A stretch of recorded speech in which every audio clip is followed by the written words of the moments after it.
Okay, here we are, Matthew Russell Lee, Inner City Press, here at the Southern District of New York Courthouse. Today, Tuesday, August 5th, 2025. Now, yesterday, we have to start with this. Sean Combs, Diddy, had applied for bail once again. Some were hopeful that the Diddy supporters that I see online were thinking that he would get it since he's only convicted of the Mann Act, and they say that no one is in detention for pre-sentencing for Mann Act violations. These are different, says Judge Subramanian, and he denied it.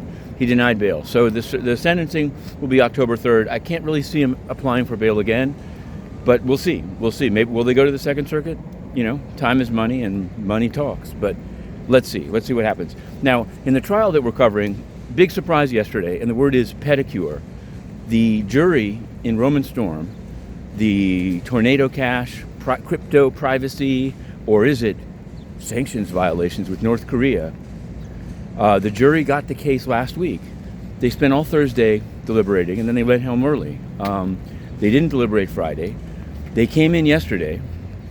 They had some questions.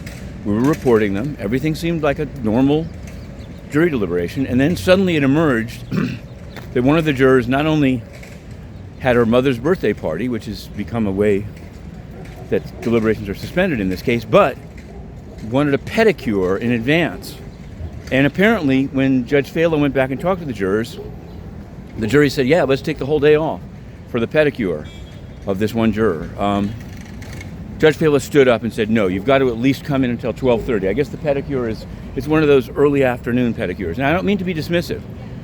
The mother is 90 years old. Let me try to be fair here on this. But many people looking at this case say, how can this pedicure become such a couple of headlines? Pedicure juror causes furor. Pedicure juror puts foot in mouth. Maybe they shouldn't have explained the reason. I don't know. It is what it is. I mean, they sealed the transcript about Dragonfly, but pedicure is in. In any event, we're heading back in now. They will have half a day of deliberation, but it seems, from what they told Judge Fela, it seems like they're settling in because they set their schedule for the week, and she said, I don't see any verdict coming out. At a certain point, just to explain for those who haven't seen this before, there's something called the Allen charge. That usually happens when the jury sends out a note saying, we're deadlocked, we can't reach a decision, and they say, go back in and try again. I don't know if they just say, hey, we like it here. You know, we'll be here all week. So we'll see. Today's Tuesday. It's day 3 of deliberations, also known as pedicure day. Now, on I don't want to say it's a more serious note, but in the Epstein files, the Epstein filings, as we reported last night, the government was supposed to answer judges Engelmeyer and Berman's questions in the unsealing of the grand jury material as to Epstein and Ghislaine Maxwell. And he wanted to know, do you also want the grand jury exhibits? Government said, give us more time to decide on that until August 8th. There are other filings, including by victims. There have been a few letters into the Judge Berman Epstein docket from victims, but I believe that there'll be more. Some maybe with counsel. And we'll just have to see what the filings are. We'll be reporting them throughout the day. We also report, of course, on the United Nations.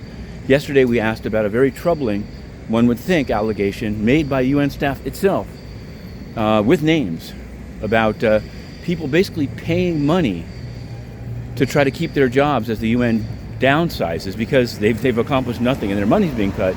But the fat cats are keeping their jobs. Younger, more idealistic UN staff are getting bounced, and unless they pay a bribe. According to UN staff, no answer from the UN spokespeople, Farhan Haq and a guy called Stefan Dujarric. I don't know if he's on Guterres' junket in Central Asia. Yes, you heard me right. He's pontificating in Turkmenistan while the world falls apart and he bans the press. But we're going in here to the court. Roman Storm, jury deliberations, day 3, to be continued.